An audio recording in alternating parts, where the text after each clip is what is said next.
झंडी की तैयारी होने लगी है वीर जी। गुलफाम भाई अपने ऐही पे आ जाए एक चद्दर जी झंडी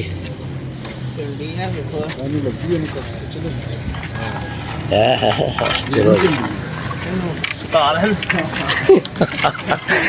झंडिया दी झंडियां जी साह नहीं लैके लो जी 3 मिनट है अल्लाह खैर करे अजे 3 मिनट है रहे जी। अच्छा जी हाँ जी 3 मिनट पूरे पड़े हैं जी अभी।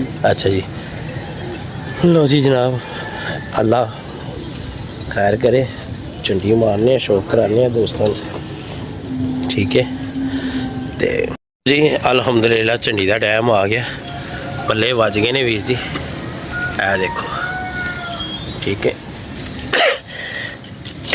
गुलफाम भाई काट रहे हैं माशाल्लाह जी पहला जाग दूजा तीजा चौथा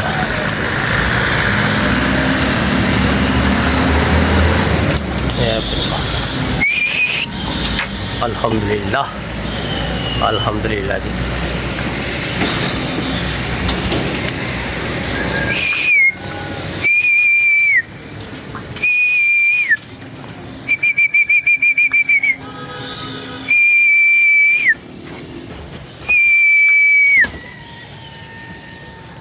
अल्हम्दुलिल्लाह माशाल्लाह सारे इकट्ठे जा रहे हैं जनाब।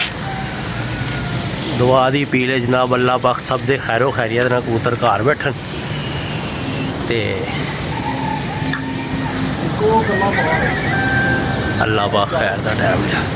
लो जी टिकरी ते माशाल्लाह सोने भी ने बड़ी प्यारी बनी है।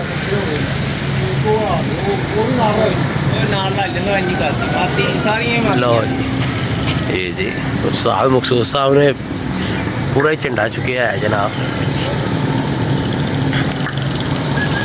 लो जी अल्लाह खैर करे अल्लाह पा खैर का टाइम लियावे ते रलते जा रहे हैं नालों नाल माशाल्लाह माशाल्लाह। लो जी अल्हम्दुलिल्लाह उस म्याने चले गए जी टेंशन ही किसी वो खत्म ते मेरे रब ने चाहे अज बड़ा अच्छा रिजल्ट आने वाला है दोस्तों इंशाल्लाह ताला।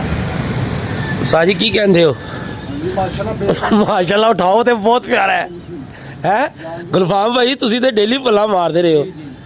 हाँ माशाल्लाह अल्लाह पाक खैर का टाइम लिया कोई मसला नहीं 3 मिनट होने 10। लो जी अल्हम्दुलिल्लाह अल्हम्दुलिल्लाह अल्हम्दुलिल्लाह कबूतर